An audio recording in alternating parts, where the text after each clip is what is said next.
अस्सलाम वालेकुम नाजरीन, आप देख रहे हैं program the review Kamran Yusuf और शहबाज राना के साथ। द रिव्यू में हम पाकिस्तान की मईशत, खारजा अमूर और नेशनल सिक्योरिटी से जुड़े मामलात पे बात करते हैं। IMF से मुआहदे के बाद हुकूमत पाकिस्तान ने जो IMF की शराइत हैं उन पर अमल दरामद करना शुरू कर दिया है और खबर यह है कि नेपरा जो रेगुलेटर है उसने बिजली की कीमतों में 4 रुपये 96 पैसे जो इजाफा है उसकी मंजूरी दी है। ज़ाहिर है कि हतमी फैसला जो है वफाकी काबीना और हुकूमत ने करना है, लेकिन जो IMF के साथ हमने मुआहदा किया है, कल भी हमने देखा कि जो वज़ीर-ए-आज़म शहबाज शरीफ हैं उनकी टेलीफोन पर बात हुई IMF की MD से और शहबाज शरीफ ने मुकम्मल यकीन दहानी कराई कि जब तक वो इक़्तिदार में है और इवन जब केयर टेकर गवर्नमेंट भी आएगी तो IMF के साथ जो भी पाकिस्तान ने अग्री किया है उस पर मनोअन अमल किया जाएगा। तो शहबाज, इसको सामने रखते हुए क्योंकि माजी में तो खैर ऐसा होता रहा है कि नेपरा या जो भी रेगुलेटर जब कोई बिजली की कीमत हो, गैस की कीमत हो, उसमें इजाफा तजवीज़ करते हैं तो एट टाइम्स गवर्नमेंट जो है वो पब्लिक के सेंटिमेंट को सामने रखते हुए सम टाइम उसमें जो मनोअन जो नेपरा का फैसला मानती भी नहीं है। बट डू यू थिंक इस केस में इट्स अ डन डील, दो कि फॉर्मेलिटी अभी रहती है कि वफाकी काबीना ने ये बिजली की जो इजाफा है इसमें मंजूरी देनी है? देखिए, जो नेपरा का कानून है उसके तहत अगर हुकूमत एक माह के अंदर फैसला नहीं करती तो जो डिटर्मिनेशन होती है वो ऑटोमेटिकली इम्प्लीमेंट हो जाती है। नॉर्मली ये जो इंक्रीज़ है ये एक्सपेक्टेशन से कम है और जो इनिशियल वर्किंग है उससे भी कम है। हमने बताया था अपने प्रोग्राम के ज़रिए कि 8 रुपये 25 पैसे फ़ी यूनिट इंक्रीज़ की बात हो रही थी और उसके बाद जो इनिशियल वर्किंग हुई थी उसके बाद फिर अब इन्होंने जो किया है वो 4 रुपये 96 पैसे फ़ी यूनिट किया है।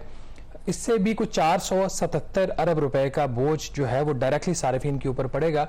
अब ये डायरेक्ट बोझ है, इसके अलावा वो टैक्सेस भी होते हैं, वो इंक्रीज, वो बाकी भी चीज़ें होती हैं, वो अपनी जगह पे हैं। बाय एंड लार्ज तो मुझे लग रहा है कि ये इंक्रीज रहेगा क्योंकि सब्सिडीज़ की जो अमाउंट है वो कमिटेड है। सब्सिडीज़ की अमाउंट आगे पीछे करने का इख्तियार हुकूमत के पास नहीं है और सप्लीमेंट्री ग्रांट देने के लिए के ऊपर पाबंदी लगाई हुई है IMF ने नए प्रोग्राम के तहत। तो इसलिए मेरा नहीं ख्याल कि बहुत मेजर इसके अंदर चेंज आएंगे। दो चीज़ें अगर आप वजाहत कर दें, देखें IMF की ये कंडीशन कल भी हम बात कर रहे थे कि एक जो IMF की शर्त है कि जो बिजली की लागत है पाकिस्तान के अंदर वो सारी ट्रांसफ़र की जाए जो भी कंज्यूमर्स हैं। तो इनिशियली आपने कहा कि शायद 8 रुपये 25 पैसे तक की बात हो रही थी कि इंक्रीज होगा, लेकिन उससे ये कम है। तो नंबर वन, क्या IMF ये जो इंक्रीज है इसको मानेगी, एक, और दूसरा ये जो इंक्रीज है ये यकमुश्त होगा या over the period of time होगा? नहीं, देखिए, इंक्रीज तो यकमुश्त होगा over the period of time. अभी तक का तो प्रपोजल यकमुश्त का है। लास्ट टाइम भी जब 7 रुपये 91 पैसे फी यूनिट इंक्रीज नेपरा ने डिटर्मिन किया था तो हुकूमत ने किया तो 7 रुपये 91 पैसे, लेकिन 3 एक साथ में कर दिया था। जुलाई, अगस्त, सितंबर इस तरीके से उन्होंने वो इंक्रीज कर दिया था। लेकिन जब आप उसको इंस्टॉलमेंट्स में करते हैं तो फिर उसका जो इम्पैक्ट है वो बढ़ जाता है, वरना फिर सब्सिडी आपको देनी पड़ती है।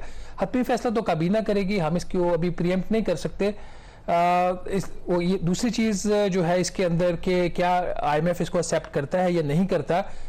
नेपरा एक रेगुलेटर है, इंडिपेंडेंट रेगुलेटर, और इंडिपेंडेंट रेगुलेटर समझता है कि ये प्राइस ठीक है और जो सब्सिडी का जो एक क्वांटम बजट के अंदर दिया गया है अगर ये उसके अंदर रहते हुए है तो फिर ठीक है। अगर सब्सिडी एक्सीड करेगी तो फिर एक प्रॉब्लम आ सकता है।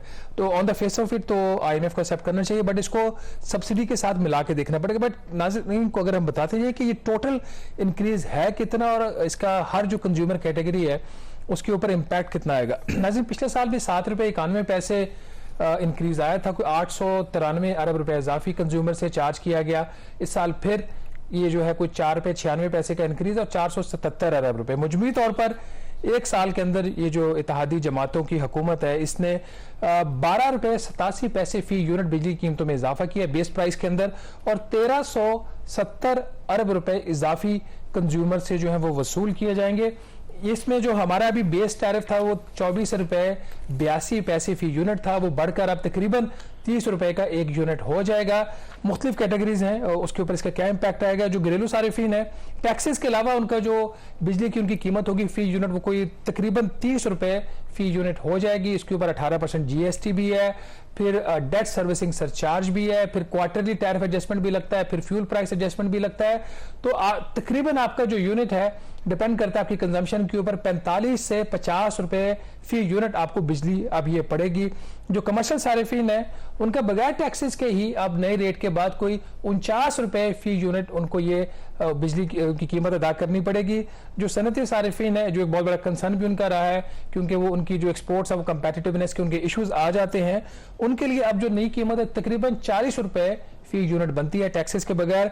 ज़राई ट्यूबवेल्स के ऊपर अभी भी सस्ता है, सबसे इस पे हुकूमत काफ़ी सब्सिडी दे रही है। 26 रुपए फी यूनिट उनकी ये जो प्राइस बनती है। लेकिन क्या सवाल यहाँ पे ये पैदा होता है, हुकूमत ने तकरीबन 13 रुपए फी यूनिट बिजली की कीमतों में एक साल में इजाफा कर दिया और इसकी मुख्तलिफ वजूहात होती हैं, वो वजूहात अपनी जगह पे। लेकिन जो सबसे बड़ी एक बात कही जाती है कि बिजली की कीमतों में इजाफा इसलिए करना जरूरी है कि सर्कुलर डेट में कमी की जाए। तो सवाल यहाँ पे ये पैदा होता है कि क्या सर्कुलर डेट में बिजली की कीमतों में इजाफा करने से कमी हो गई? हमारे सामने पिछला जो इंक्रीज है 7 रुपए 91 पैसे का, वो इंप्लीमेंट हो चुका है। नाज़रीन, पिछले साल जून 2022 में जो सर्कुलर डेट था वो 2253 अरब रुपए का था। उसके बाद तकरीबन 8 रुपए फी यूनिट इंक्रीज आ गया। उस इंक्रीज के बावजूद जो अपनी रिपोर्ट पावर डिवीजन की उसकी वेबसाइट के ऊपर पड़ी हुई है, 11 माह में अब जो सर्कुलर डेट है वो 2646 अरब रुपए का, तकरीबन उसमें 400 अरब रुपए का इजाफा हुआ है। एक और जो कैच जिसको देखने की जरूरत है, कैसे जो सारिफीन है उनके ऊपर बोझ डाला जाता है। मैं बिल्कुल भी सब्सिडीज के हक में नहीं हूं, लेकिन कुछ ऐसी चीजें, किसी की नालायकी की सजा आवाम को नहीं मिलनी चाहिए। ये जो डिस्कोर्स की लेस एफिशिएंसी है, ये खुद एक टाइटल यूज होता है इस रिपोर्ट के अंदर, उसकी जो लेस एफिशिएंसी उसकी वजह से सिर्फ 11 माह में 125 अरब रुपए का सर्कुलर डेट में इजाफा हुआ और ये पिछले साल के मुकाबले में 19% ज्यादा है।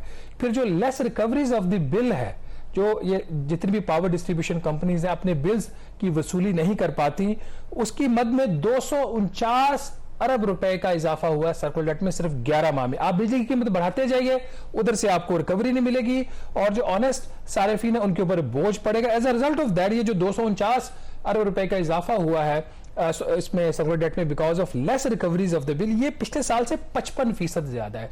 तो सवाल ये है, आवाम को तो आप मारिए, उनको कोड़े भी मारिए, उनके ऊपर बिजली का आप बोझ भी इजाफी कीमतों का डालिए, सैलरी क्लास को और बुरी तरह मारिए, उन पर टैक्स भी डालिए, क्योंकि आपने ताजरों को जो है अपने प्रोटेक्ट करना है। सवाल यहाँ पे ये पैदा होता है, ये जो हमारे जो ब्यूरोक्रेट्स हैं जिनके जिम्मे ये काम है कि उन्होंने एफिशिएंसी इंप्रूव करनी है, हमारी जो मिनिस्ट्री है पावर की, जिनके एक वजीर है खुर्रम दस्तगीर खान साहब, फिर उनकी अकाउंटेबिलिटी क्यों नहीं होती? उनसे क्यों नहीं पूछा जाता कि सारिफीन को तो हमने जितना मारना था मार रहे हैं और अभी नाज़रीन आपको और भी मारेंगे?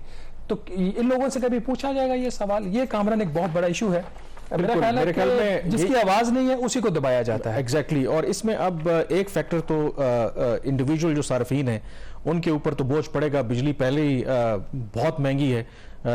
इवन कि आप जो अगर आप रेंट पे रहते हैं तो घरों का रेंट शायद कम है और बिजली का बिल आपका ज्यादा आता है। अब एक तो इसका ये फैक्टर है कि जो इंडिविजुअली लोगों को नुकसान होगा। दूसरा, पाकिस्तान की मईशत पहले ही सुस्त रवी का शिकार है। IMF के जो आदाद-ओ-शुमार हैं उसमें पिछले माली साल में हमारी मईशत कॉन्ट्रैक्ट की है। अब जो बिजनेस कम्युनिटी का भी इस हवाले से पहले भी खदशात थे, वो समझते हैं कि हमारे यहाँ जो एनर्जी की प्राइसेस हैं वो पहले ही इतनी ज़्यादा है कि उनकी जो कॉस्ट ऑफ डूइंग बिजनेस है वो बहुत ज़्यादा है और इस वजह से हमारी जो प्रोडक्ट्स हैं इंटरनेशनल मार्केट में उतनी कंपेटिटिव नहीं हो सकती जो रीजन की अगर बात करें। तो बिजनेस कम्युनिटी का भी इस हवाले से सख्त रिएक्शन है। बट डू यू थिंक कि उससे कोई फर्क पड़ेगा? क्योंकि एक तरफ तो हमने बात कर ली कि हुकूमत की अपनी नालायकी है, दूसरी तरफ IMF का प्रोग्राम है। तो in that case I don't think so कि ये बिजनेस कम्युनिटी या आम आदमी जितना भी रिएक्ट करता रहे उससे कोई हुकूमत को फर्क पड़ने वाला है। देखिए, मसला ये होता है कि हम सब, मैं पर्सनली इस चीज़ की हक में होता हूँ कि IMF का प्रोग्राम होना चाहिए और मैंने कभी भी एज अ होल IMF के प्रोग्राम की मुखालफत नहीं की। उसके कुछ कॉन्ट्रोवर्स होंगे, कुछ शराइत होंगे जिसको मैं अपोज करूंगा, उसकी भी कोई रैशनल होगा तो मैं करूंगा। मसला यहाँ पे ये है कि IMF के प्रोग्राम के नाम पर ये ऐसा काम कर जाते हैं जो ये नॉर्मल हालात में इनको करने नहीं कर सकते, ये उनके खाते में हर चीज डाल देते। IMF बिल्कुल कहता है कि आप कॉस्ट को रिकवर करो, ठीक है। IMF का जिस चीज पे फोकस नहीं है, और ये मैं IMF के जो यहाँ पे उनके लोग भी हैं उनको भी ये बात, उनके मुंह पे भी ये कई दफा बात कह चुका हूँ कि आप एफिशिएंसी को इंप्रूव कीजिए, आप जो लाइन लॉसेज हैं उनको कम कीजिए, अब बिलों की रिकवरी को आप इंप्रूव कीजिए। उधर से आप सर्कुलर डेट को एड्रेस करने की कोशिश कर रहे हैं, आप दूसरी साइड से आ रहे हैं। अगर आप इसकी कंपोजिशन देख लें, ये तकरीबन 30 रुपए फी यूनिट आपकी बेस प्राइस हो गई है, टैक्सेस के अलावा बाकी जो सरचार्जेस लगते हैं उसके अलावा। इसके अंदर कामरान जो ज्यादा तशवीशनाक बात है वो आपका कैपेसिटी चार्ज है। दो तरह का कंपोनेंट होते हैं बिजली की जो कीमत होती है उसके अंदर, एक जो कैपेसिटी होती है आइडल कैपेसिटी, उसकी एक कीमत होती है, और फिर जो बिजली पैदा करने की एक लागत होती है वो अपनी होती है। 30 रुपए फी यूनिट जो अभी तकरीबन प्राइस बनती है, थोड़ी सी कम है उससे, उसमें 17 रुपए फी यूनिट आइडल कैपेसिटी सरचार्ज, उसकी जो लागत है ना जो हुकूमत पे कर रही है, जो पावर प्लांट्स वगैरह पीरियड ऑफ आए, एक्सपेंसिव पावर प्लांट्स भी उसके अंदर आए, तो उसकी 17 रुपए फी यूनिट, और उनको इस माली साल जो अभी चल रहा है इसमें 1870 अरब रुपए की आइडल कैपेसिटी पेमेंट्स। मतलब आइडल कैपेसिटी का मतलब ये है कि बिजली घर मौजूद हैं लेकिन वो बिजली प्रोड्यूस नहीं कर रहे। मसलन एक ऐसा ही है कि आपने एक मकान किराए पे लिया है लेकिन उसमें मकीन नहीं रहते, लेकिन क्योंकि आपने मकान किराए पे लिया है तो आपने किराया देना है। तो फिर उसमें आ जाता है कि आपकी फोरकास्टिंग, डिमांड एंड सप्लाई की फोरकास्टिंग, एक तो ये चीज। दूसरा एक और भी इसके अंदर काम हो रहा है। ऐसा नहीं है कि पाकिस्तान में डिमांड नहीं है और वो कारखाने जो है उनकी जरूरत ही नहीं है। हुकूमत जानबूझ के लोड शेडिंग करती है, क्योंकि अगर लोड शेडिंग नहीं करती, बिजली सप्लाई करती है, तो लाइन लॉसेज भी बढ़ते हैं और फिर इनको रिकवरी भी कम होती है, उधर से भी इनको नुकसान हो रहा है। इनको बंद करके इनको पैसे दे दो, बजाय कि आप उधर दूसरी साइड पे उनके खाते में पैसे डालो। अब ये जो आइडल कैपेसिटी है, इस साल इसकी जो पेमेंट थी वो 11 रुपए फी यूनिट थी, अब वो होगी 18 रुपए फी यूनिट, और 17 रुपए, 1870 अरब रुपए, उसमें 623 अरब रुपए सिर्फ एक साल में इजाफा हो रहा है। इस साल हुकूमत ने जो इजाफी टैक्सेस लगाए वो कोई 438 अरब रुपए के हैं, ठीक है, इनकम इन्होंने जो बजट में प्रपोज किए थे और इंप्लीमेंट हो गए, और वो इससे कम है, और उधर से आप जितना उधर से टैक्स ले रहे हो उधर से आप उनको दे रहे हो, ठीक है। तो ये इनकी मिसमैनेजमेंट की कॉस्ट है। दूसरा इसके अंदर जो एक कंपोनेंट होता है कामरान, वो आपका होता है एनर्जी पेमेंट्स का। एनर्जी जो कॉस्ट है ना उसके अंदर 2-2.5 रुपए की कमी आई है। उसकी पर यूनिट जो प्राइस है वो तकरीबन आपकी है वो कम होकर कोई 7 रुपए के आसपास आ गई है, which is in a way is a good thing. But at the same time चूंकि पिछले साल कीमत बढ़ा दी थी, कीमत बढ़ाने की वजह से जो कंजम्पशन है, जो खपत है बिजली की, वो कम हुई। आपकी इंडस्ट्रियल ग्रोथ भी कम हुई, उसकी वजह से भी बिजली की खपत कम हुई। तो उसमें जो कमी हुई है उसका भी चूंकि अब उसकी वजह से बिजली इस्तेमाल कम हो रही है, तो वो फिर वो प्लांट आइडल पड़ा हो, उसका भी इधर से इन्होंने डाल दिया। तो हमारा जो पावर सेक्टर है ये कंप्लीटली एक मेस का शिकार हो चुका है। और फ्रैंकली स्पीकिंग फोकस उसमें यही है कि किस बोर्ड के ऊपर किस पार्टी के बंदे को चेयरमैन लगाना है, और जो डायरेक्टर्स होंगे वो किसका बंदा होगा, फिर वो जो पूरा सिस्टम है वो उसको नीचे से कैसे उसको करप्ट करना है, उसके ऊपर ज्यादा फोकस है। उसकी एफिशिएंसी इंप्रूव करने के ऊपर कम है। एक चीज मैं अभी इनको फोरवार्न करते जाऊं, जून के अंदर ये शायद कुछ सर्कुलर डेट में कमी दिखा रहे हैं। वो जो कमी हो रही है वो किसी वजह से हो रही है, किसी जगह से इन्होंने डिडक्शंस की हैं कुछ, वो करना ठीक है, बट वो इनकी एफिशिएंसी इंप्रूवमेंट की वजह से नहीं आएगी। वो हम उसके बात करेंगे जब इनका जून का सर्कुलर डेट का जो नंबर है वो ये रिलीज कर देंगे। चले यहाँ पे ब्रेक लेंगे, और ये जो एनर्जी वाला हमारा मामला है ये यकीनी तौर पर एक ब्लैक होल है, और जब तक हम अपने एनर्जी सेक्टर में इस्लाहात नहीं करेंगे, बाकी जितने मर्जी इनिशिएटिव ले लें, हम आगे चल के उस पर बात भी करेंगे, जो ये स्पेशल इन्वेस्टमेंट फैसिलिटेशन काउंसिल बनी है और बाकी जितने मर्जी आप सेटअप बना लें, लेकिन बुनियादी अगर अपने हम इश्यूज को हल नहीं करेंगे तो इन द लॉन्ग रन हमारी जो मईशत है वो ऑन अ सस्टेनेबल पाथ नहीं हो सकती। यहाँ पे ब्रेक लेंगे और ब्रेक के बाद अगेन बताएंगे कि कैसे चिराग तले अंधेरा है। एक तरफ जो हमारे जो हुकूमत है वो सैलरीड क्लास को बर्डन कर रही है विद एक्सेसिव टैक्सेस, और दूसरी तरफ जो मौजूदा गवर्नमेंट है अपने वोट बैंक को बचाने के लिए कैसे जो ताजर हैं, रिटेलर्स हैं, उनको फैसिलिटेट कर रही है। ब्रेक के बाद इस पर बात करेंगे।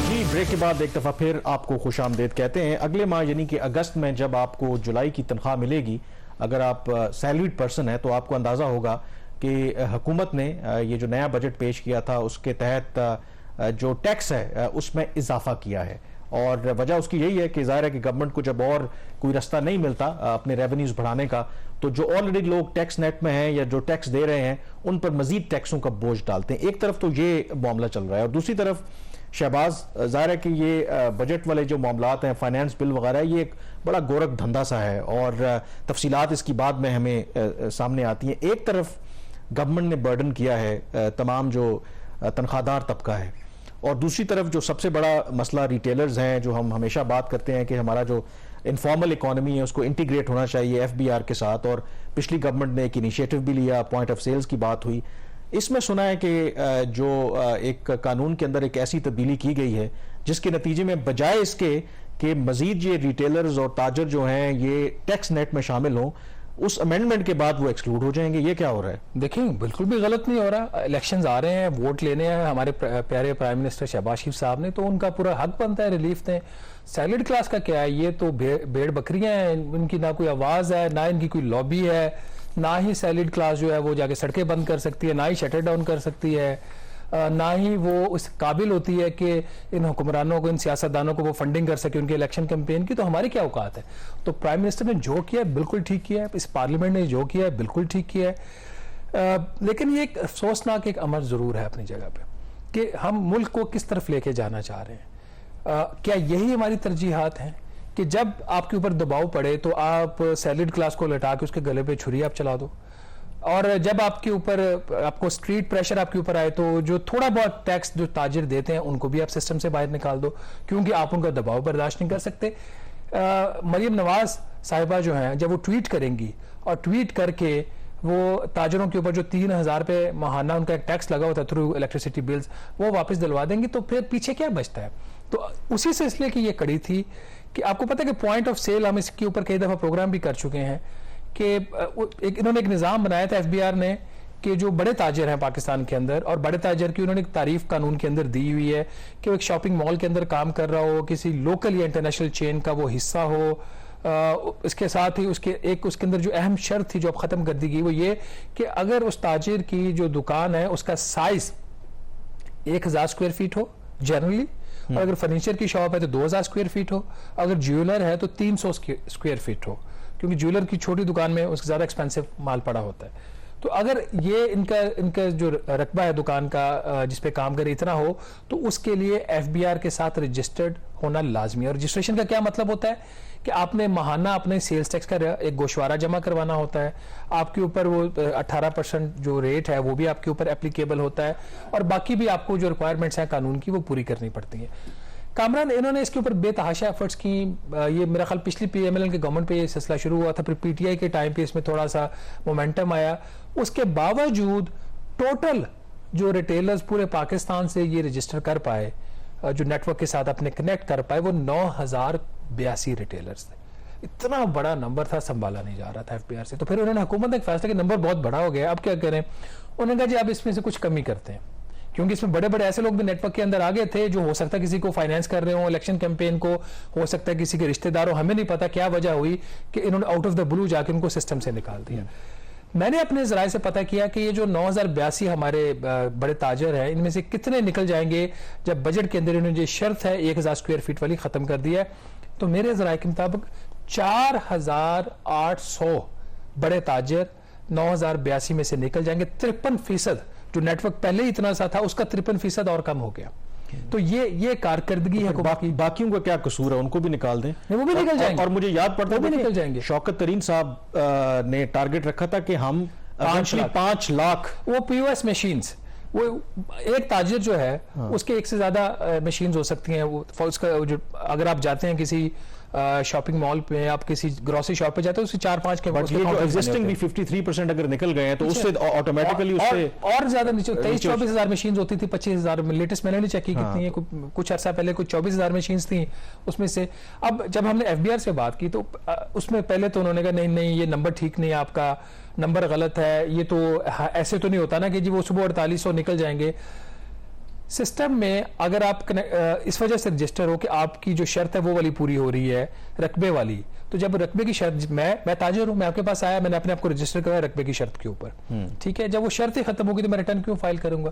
तो मुझे एफबीआर के जो तर्जुमान है आफाक कुरैशी साहब, उन्होंने जवाब दिया कि जी नहीं, हमारी बड़ी जो फील्ड जो है हमारी बड़ी विजिलेंट है, वो उनके ख्याल रखेंगी। किस चीज का ख्याल रखेंगी जब शर्त ही नहीं है? और इसमें मजे की बात, जो ज्यादा मुज़हक्का खेज बात है कि जब इन्होंने ये फैसला किया कि हमने ये शर्त खत्म करनी है, यकीन मानने कामरान, इनको ये नहीं पता था कि कितने लोग इससे बेनिफिशियरी होंगे। इस तरह हमारा बजट बनता है। जो senate standing committee on finance थी जिसमें बजट डिबेट हुआ क्लॉज बाय क्लॉज, वहां पे 2-3 दफा चेयरमैन एफबीआर जो अभी आसिम अहमद है रिटायर होने जा रहे हैं 31 जुलाई को। बड़ी बात है, हुकूमत ने उनको बाइज्जत रिटायर कर रही है। ऑल्दो प्राइम मिनिस्टर पर्सनली उनके ऊपर कमेंट कर चुके हैं 2-3 मीटिंग्स में। उनसे 2-3 दफा जब पूछा गया कि इससे कितने ताजर बाहर निकलेंगे। उन्होंने कुछ ज्यादा ताजर नहीं बाहर निकलेंगे, उन्होंने एग्जांपल देते थे वो फर्नीचर की, वो पता नहीं 92 या कितने वो ताजर हुए हैं जो वो निकल जाएंगे, बट उन्होंने कंप्लीट डिस्क्लोजर नहीं दिया। फिर एक और जो क्लॉज उसकी वजह से उन्होंने 342 उससे अफेक्ट होंगे। इन टोटल वो 450 की बात कर रहे थे या 500 ताजरों की बात, एक्चुअल 4800 है जो निकल गए हैं।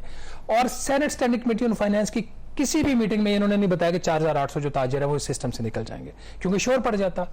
अच्छा, फिर अब मसला भी कामरान इसके अंदर अब एक ये आ गया है कि एफबीआर को जब ये पता लगा कि बड़ा नंबर निकल रहा है, तो इन्होंने हुकूमत को ये प्रपोज किया था कि आप कानून के अंदर ये शिक डाल दें कि जो लोग अभी ऑलरेडी रजिस्टर्ड है उनके ऊपर इस शर्त खत्म होने का इतलाक नहीं होगा। वो नहीं हुआ, क्योंकि उनको निकालना ही तो हुकूमत का मकसद था। पर ये बहुत ही एक अफसोसनाक सूरत है। ये जो इसी हवाले से आप कह रहे हैं ना कि जो एफबीआर कहते नहीं जी हम नजर रखेंगे और ऐसा हो, अभी पिछले दिनों ही सोशल मीडिया के ऊपर मैं देख रहा था, इस्लामाबाद के अंदर किसी शहरी ने ये कंप्लेन की हुई थी कि एक बहुत बड़ी इंटरनेशनल फास्ट फूड चेन जो है, उसने कहा कि मैंने बिल दिया तो उस पर वो कनेक्टेड नहीं था और वो टैक्स जो है सार्फिन से तो ले रहे थे लेकिन आगे वो नहीं कर रहे थे। जब उन्होंने कन्फ्रंट किया वहां पर तो उन्होंने कहा कि आपने जो करना है कर लें। उन्होंने खैर कंप्लेन की, एटलीस्ट एफबीआर ने ये जरूर किया कि उन्होंने जो सोशल मीडिया के ऊपर शेयर किया हुआ था कि उस पर 10 लाख रुपए जुर्माना कर दिया। उन्होंने कहा कि हम मजीद तहकीक कर रहे हैं। सवाल ये है कि इस्लामाबाद, एफबीआर ज्यादा दूर नहीं, तमाम यहाँ पे हेडक्वार्टर्स मौजूद है, एवरीथिंग। अगर इस्लामाबाद के अंदर एक इंटरनेशनल फास्ट फूड की चेन टैक्स एवेड कर रही है तो आप इमेजिन कर सकते हैं कि बाकी छोटे शहरों में क्या होता होगा। आप लंबी एग्जांपल ना दें। एफबीआर के जो हुकाम है, टॉप टियर जो उनकी 3rd फ्लोर के ऊपर बैठती है, जरा अपनी छत पे चले जाएं और छत पे खड़े होकर एक जोर से एक पत्थर फेंके सामने की तरफ। पहले वो जिस शॉप पे गिरेगा ना जाके, जिस पीएसओ के पेट्रोल पंप के ऊपर, वहां पे स्मगल्ड सिगरेट बिक रहे हैं। अच्छा, उसके बाद वो पीछे की तरफ मुंह कर एक और पत्थर फेंके, वो खुद सुने उसके पीछे की तरफ मुंह करके एक और जोर से पत्थर फेंके। हाथ मारना है पत्थर, आपने कोई किसी गन या गलेल से नहीं आपने करना। तो पीछे वो जिस शॉप पे जाके पत्थर गिरेगा वहां पे स्मगल्ड टायर बिक रहा होगा। ये एफबीआर की कारकर्दगी है। बहरहाल अब वैसे आजकल ब्रेक लेनी है, कोई वो एक दो तब्दीली की बात हो रही है, चेयरमैन की तब्दीली भी। और कामरान, इनकी हालत ये है कि इनके जो ऑफिसर्स कॉम्पिटेंट है, जो काम करना चाह रहे हैं, उनको काम नहीं करने दिया जाता। अभी इन्होंने मेंबर कस्टम को इन्होंने ट्रांसफर कर दिया। हुकूमत का इख्तियार है, कभी भी किसी को भी ट्रांसफर कर सकते, लेकिन मैंने चेक किया अचानक से कैसे ट्रांसफर होगी, क्योंकि अभी तो चेयरमैन एफबीआर ने आना था ना, इन्होंने अपनी टीम अपॉइंट करनी थी। पता चला ये कि उनके ऊपर 2 चीजों का दबाव था। एक तो कोई गाड़ी इंपोर्ट हुई है किसी अहम सियासतदान की, उनका पूरा मैं डेजिग्नेशन नहीं उनका बताता। अच्छा। किसी अहम सियासतदान की गाड़ी इंपोर्ट हुई, उन्होंने खुद गाड़ी इंपोर्ट नहीं, किसी के नाम पे करवाई है। और गाड़ी जो इंपोर्ट हुई है वो वायलेशन में हुई है। एक आपको इलेक्ट्रॉनिक इंपोर्ट फॉर्म उन्होंने एक लेना होता है स्टेट बैंक से, क्योंकि पाबंदियां लगी हुई थी। उस पाबंदियों की खिलाफ वर्जी में वो गाड़ी आई है, इनके ऊपर दबाव था कि वो गाड़ी छोड़ दें। दूसरा, कुछ ट्रांसफर पोस्टिंग पॉलिटिकल बेसिस के ऊपर इनके ऊपर करवाने का दबाव था, वो उन्होंने नहीं की। तो ये मैं आपको बता रहा हूँ कि ये मुल्क का निज़ाम कैसे चल रहा है। चेयरमैन एफबीआर चूंकि रिटायर हो रहे हैं आसिम साहब by end of this month, तो इस वक्त हुकूमत के सामने 2-3 जो तजावीज़ हैं। एक तो हुकूमत की पहली कोशिश ये है कि एफबीआर के अंदर से चेयरमैन ना लगाया जाए। इनकी कोशिश है कि जो पीएएस है, पाकिस्तान एडमिनिस्ट्रेटिव सर्विस, उनमें से किसी को लगा दिया जाए, क्योंकि इनके ख्याल में एफबीआर में या तो काबिल लोग नहीं, अगर हैं तो उनके वो ग्रेड 22 में नहीं है। 2-3 जो नाम आ रहे हैं उसमें एक सेक्रेटरी पावर का नाम आ रहा है, दूसरा सेक्रेटरी इकोनॉमिक अफेयर्स का नाम आ रहा है, और तीसरा एक और जो सेक्रेटरी हैं अली रजा भुट्टा साहब, उनका नाम आ रहा है। 3 नाम इस वक्त सामने आ रहे हैं। बट जो वजारत खजाना है उसकी ये ख्वाहिश है कि एफबीआर के अंदर से लगाया जाए चेयरमैन। और वो जो 2 नाम कंसीडर कर रहे हैं उसमें एक इनके जो मेंबर ऑपरेशन है जुबैर टवाना साहब, उनका नाम आ रहा है, और एक नदीम रिजवी साहब, उनका नाम आ रहा है। लेकिन एक और भी नाम है जो कस्टम सर्विस से हैं, वो फैज सदर साहब हैं। उनको सुना कि बड़ी अहम जगहों से उनको वो हमायत हासिल है, और इस वक्त जो समझे वो जाते हैं फ्रंट रनर, वो फैज साहब समझे जाते हैं, और फैसला वज़ीर ख़ज़ाना इसहाक़ साहब ने करना है। देखें वो का फैसला करते हैं। बहरहाल यहाँ पे ब्रेक लेते हैं और ब्रेक के बाद थोड़ा बात करेंगे। हालिया दिनों में हमने बात की कि एक इनिशिएटिव जो मुल्क की सिविल और मिलिट्री क़यादत उन्होंने लिया कि मुल्क को कैसे on a long term basis sustainable growth करनी है, तो उसके लिए स्पेशल इन्वेस्टमेंट फैसिलिटेशन काउंसिल बनाई गई। लेकिन इस फैसिलिटेशन काउंसिल पहले जो स्टेप है उसी से ही मुश्किलात का शिकार है। ब्रेक के बाद हम उस पर बात करेंगे।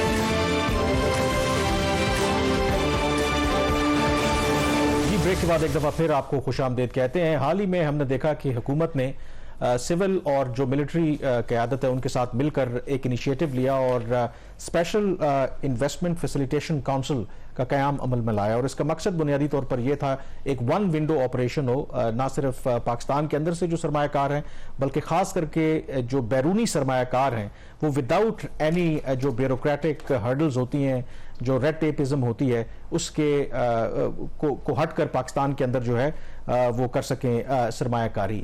लेकिन शहबाज अगेन मेरे ख्याल में वन विंडो ऑपरेशन की तो बात हो रही है, आप ही की खबर है कि जो इस इनिशिएटिव को शुरू करने के लिए कोई गालिबन 400 मिलियन रुपीस चाहिए, बनते हैं 4 करोड़ बनते हैं गालिबन 40 करोड़ बनते हैं।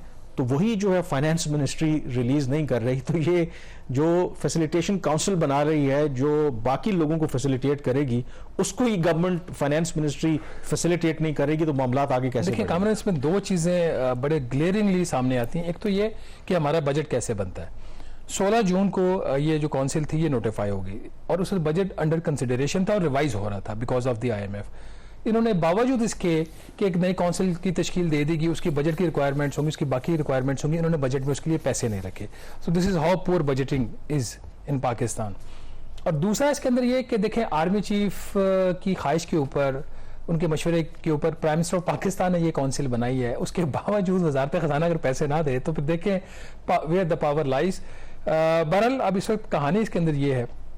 तो इससे तो ये मिथ चैलेंज होती है कि पाकिस्तान में फैसले जो है कोई, इसका मतलब है कि नहीं वो ले लेंगे, वो मुझे इस पे शक नहीं। लेकिन मैं इस पे काउंटर क्वेश्चन है, देखें इसके लिए 40 करोड़ रुपए जो भी आपने इसके लिए करना है, आपको क्या जरूरत है? क्या हमारे यहाँ वही अफसरान है ना, वही क़यादत है, वही लोगों ने काम करना है? एक्टिविटीज देखिए ना, काउंसिल है क्या? काउंसिल 3 टियर एक सिस्टम इन्होंने बनाया है। एक है इम्प्लीमेंटेशन कमेटी, ठीक है, जिसमें ज्यादा ब्यूरोक्रेसी उसको, उसमें ज्यादातर लोग हैं। फिर एक है executive committee of the council, जिसको चेयर करते हैं प्लानिंग मिनिस्टर, उसमें chief of the general staff जो है आर्मी के GHQ के, वो उसके नेशनल कोऑर्डिनेटर हैं। फिर एक ऊपर एपेक्स कमेटी है जिसको चेयर करते हैं प्राइम मिनिस्टर और उसमें आर्मी चीफ बैठते हैं। 3 टियर सिस्टम है। अब इनकी जो एक्टिविटीज होंगी, जो एग्जीक्यूटिव कमेटी है, ये काउंसिल का अपना एक सेक्रेटेरिएट तो होगा ना। काउंसिल का जो सेक्रेटेरिएट है, तनख्वाहें तो ठीक है, उनको जो लोग वहां पर सेक्रेटेरिएट में पोस्ट होंगे, पहले अगर वो बोर्ड ऑफ इन्वेस्टमेंट से, फाइनेंस से, आर्मी से कहीं से तनख्वाह ले रहे होंगे, तो अगर वो काउंसिल से के लिए काम कर रहे हैं तो वो काउंसिल से सैलरी लेंगे ना। फिर एक चीज, दूसरी फिर उनके सेमिनार्स अगर वो करवाते हैं, अगर वो किसी उन्होंने कोई लॉजिस्टिक्स उनको चाहिए, तो वो नेचुरली आपकी बजट की एक रिक्वायरमेंट होती है। अब वजारत खजाना इनकार कर भी नहीं रही और पैसे दे भी नहीं रही। वजारत खजाना ये कह रही है कि जी हम इस स्टेज के ऊपर आपको डायरेक्ट पैसे नहीं दे सकते, आप या तो प्राइम मिनिस्टर ऑफिस का जो बजट है वहां से पैसे ले लीजिए, या बोर्ड ऑफ इन्वेस्टमेंट का जो बजट है वहां से पैसे ले लीजिए। उन्होंने कहा जी रीअप्रोप्रिएट करवा के आप ले लें। अभी तक इस पे फैसला नहीं हुआ। अब बोर्ड ऑफ इन्वेस्टमेंट ने भी इनकार कर दिया, उन्होंने कहा हमारे पास आपने पैसे दिए कितने जो आप हमसे मांग रहे हैं, और दूसरा प्राइम मिनिस्टर ऑफिस ने भी कहा जी हमारे पास पैसे नहीं है। तो जो एक एग्जीक्यूटिव कमेटी की जो पहली मीटिंग हुई थी उसमें ये काउंसिल जो है अपना जो बजट है वो अप्रूव नहीं कर सकी। लेकिन उसके अंदर एक दो और जो चीजें थी इसके, इन्होंने कुछ वेवर्स भी मांगे, इनको कुछ फर्नीचर भी खरीदना और कुछ इनकी प्रोक्योरमेंट्स है, उसका भी इन्होंने वेवर मांगा है वजारत खजाना से, चूंकि ऑस्टेरिटी भी पॉलिसी, सो कॉल्ड ऑस्टेरिटी की पॉलिसी भी एक अंडर इंप्लीमेंटेशन है, तो वो उन्होंने वेवर हम दे देंगे, पहले पैसों का अरेंज हो जाए फिर देखेंगे। बहरहाल चैलेंजिंग चीज है। एक सवाल एक और कामरान पैदा होता है, अगर काउंसिल ने ही सारे काम करने हैं तो बोर्ड ऑफ इन्वेस्टमेंट को बंद कर दें। उसका काम इन्वेस्टमेंट लाना है पाकिस्तान के अंदर। अगर आपने इस तरह पैरेलल सेटअप खड़ा करके काम एग्जैक्टली आई थिंक उससे बजट लेके इनको ना दें, उसको बंद करके इसको बजट दें, ये एक पॉसिबल चीज हो सकती है। पर अगले हफ्ते का पॉइंट है कि जब बहुत से इदारे वही काम कर रहे हैं और फिर आपने एक पैरेलल सेटअप भी बनाया है, तो या तो फिर वो जो जिस तरह बोर्ड ऑफ इन्वेस्टमेंट की बात की है या बाकी इदारे हैं, क्योंकि इस वक्त जो आपके माशी हालात तो ऐसे नहीं है, इवन 40 करोड़ भी पाकिस्तान के लिए बहुत बड़ी रकम है, और उसके लिए I think they need to find a way out, क्योंकि इस तरह से तो अब अगले हफ्ते कामरान 2-3 अहम मीटिंग्स होनी है। इंप्लीमेंटेशन कमेटी भी अगले हफ्ते मिल रही है, एग्जीक्यूटिव कमेटी दोबारा मिल रही है, और एपेक्स कमेटी की भी मीटिंग स्केड्यूल टेंटेटिवली अगले हफ्ते है। और आई एम श्योर कि उसमें एजेंडा नंबर 1 यही होगा कि पैसे ना दिए तो फाइनेंस मिनिस्टर की क्लास हो जाएगी आर्मी चीफ के बैठे हुए, तो मसला जरा खराब हो सकता है। मेरा ख्याल है शायद कोई ना कोई अगले जुमे तक ये कोई हल निकाल लेंगे, बट इसलिए भी हल निकालना जरूरी है अगर ये इन्होंने अपनी फंक्शनैलिटी करनी है, हमारी जो भी इसके ऊपर रिजर्वेशन हो, एक सऊदी अरब का डेलीगेशन पाकिस्तान आ रहा है by end of this month, और उन्होंने जो इनिशियल प्रोजेक्ट्स हैं कुछ उनको पिच करने हैं, खासतौर पर जो ज्वाइंट एग्रीकल्चर वेंचर ये करना चाह रहे हैं, जिसमें सरमायाकारी सऊदी अरब की होगी, मुनाफा आधा होगा, और जो उसकी प्रोड्यूस होगी वो सऊदी अरब लेके जाएगा, ये जो भी जिसके साथ भी मुआहिदा होता है। तो आई होप कि हमारे ये जो टीथिंग प्रॉब्लम्स हैं तब तक ये रिजॉल्व हो जाए। और वैसे कहें तो it's not a good start, क्योंकि मैसेज हम ये दे रहे हैं कि हम दूसरों को इस फैसिलिटेशन काउंसिल ने फैसिलिटेट करना है, और खुद जो है उसको 40 करोड़ रुपए के लिए अभी फाइनेंस मिनिस्ट्री की जो है वो उससे कामयाबी हासिल नहीं हुई कि वो उनसे वो फंड्स ले सकें। एनीवे हो सकता है कि क्योंकि इनिशिएटिव में आर्मी चीफ भी इन्वॉल्व हैं, तो आई एम श्योर कि फाइनेंस मिनिस्ट्री ज़्यादा देर तक इस मामले में रुकावट नहीं बनेगी। यहाँ पे ब्रेक लेंगे और ब्रेक के बाद कुछ फॉरेन पॉलिसी के जो मामला हैं उन पर बात करेंगे।